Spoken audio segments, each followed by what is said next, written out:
Praise the lord. ప్రియమైన సహోదరులందరికీ mirror of Christ తరపు నుంచి శుభాలు. ప్రియమైనటువంటి వాళ్ళారా, మీరంతా బాగున్నారని, అలాగే ప్రతిరోజు డైలీ వాగ్దానం ద్వారా ఆదరించబడుతూ ఉన్నారని విశ్వసిస్తూ ఉన్నాము. వినవాక్యాలను తప్పకుండా షేర్ చేయండి, అలాగే పరిచర్యకు సహకరించండి.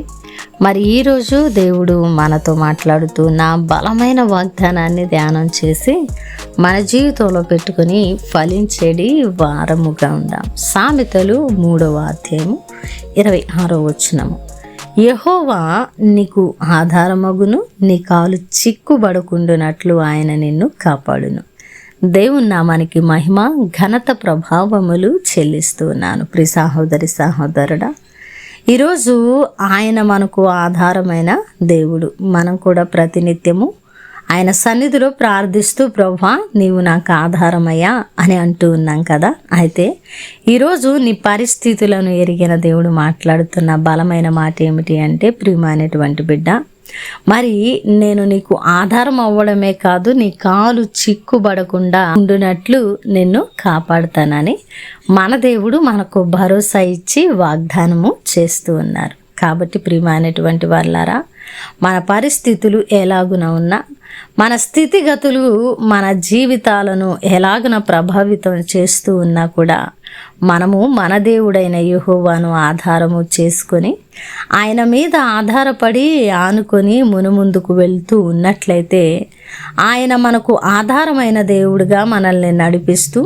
మన కాలు చిక్కుబడకుండా మనల్ని కాపాడుతూ, మన పట్ల ఆయన మరి ఉన్నతమైన కార్యాలను జరిగిస్తూ మనల్ని మన పరిస్థితుల్లోంచి లేవనెత్తగలిగినటువంటి సమర్థుడు, అధికారం కలిగిన దేవుడు. ఈ మాటను నమ్ముదాం, విశ్వసిద్దాం. ఆయనే మన ఆధారము, ఆయనే మన కొండ, మన కోట, మన ఆశ్రయదుర్గము.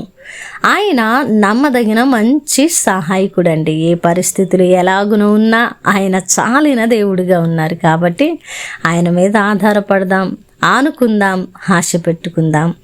ఆయన్ని ఆధారం చేసుకున్న మన కాలు ఎప్పుడూ కూడా చిక్కుబడదు. ఆయన మనల్ని కంటి పాప వలె కొనకక నిద్రపోక కాపాడుతున్న దేవుడుగా ఉన్నారు. మరి ఆయన చేత కాపాడబడుతూ ఆయనను ఆధారము చేసుకున్న వారముగా భక్తి చేస్తూ ఫలించే వారముగా ఉందాం. అద్భుతమైన వాగ్దానం ద్వారా ఆదరించబడ్డారని వినవాక్యము ఫలింపు కొరకు ప్రార్థన. పరిశుద్ధుడా, ప్రేమ కలిగిన తండ్రి, మీకు వందనాలు. అద్భుతమైన వాక్కు చేత మాతో మాట్లాడి మా హృదయాలను కట్టి బలపరిచారు. అవునయ్యా, మీరు మాకు ఆధారము తండ్రి, మీరే మా ఆశ్రయదుర్గము అని ఎవరైతే ప్రభా మీ సన్నిధిలో ప్రార్థిస్తున్నారో వారిని జ్ఞాపకం చేసుకొని వారి కాలు చిక్కుబడకుండునట్లు ప్రభా వారిని లేవనెత్తమని, కాపాడమని ప్రార్థిస్తున్నాను. అలాగే ఈ పరిచర్యకు సహకరించే ప్రతి కుటుంబాన్ని దీవించి ఆశీర్వదించమని ఈ ప్రార్థన నజరేయుడైన యేసుక్రీస్తు నామమున సమర్పించి అడిగి వేడుకుంటున్నాము తండ్రి, ఆమేన్. ప్రియమైన దేవుని బిడ్డలారా, వినవాక్యాన్ని తప్పకుండా షేర్ చేయండి. అలాగే పరిచర్య బహుభారం కలిగి ఉన్నదండి, సహకరించండి.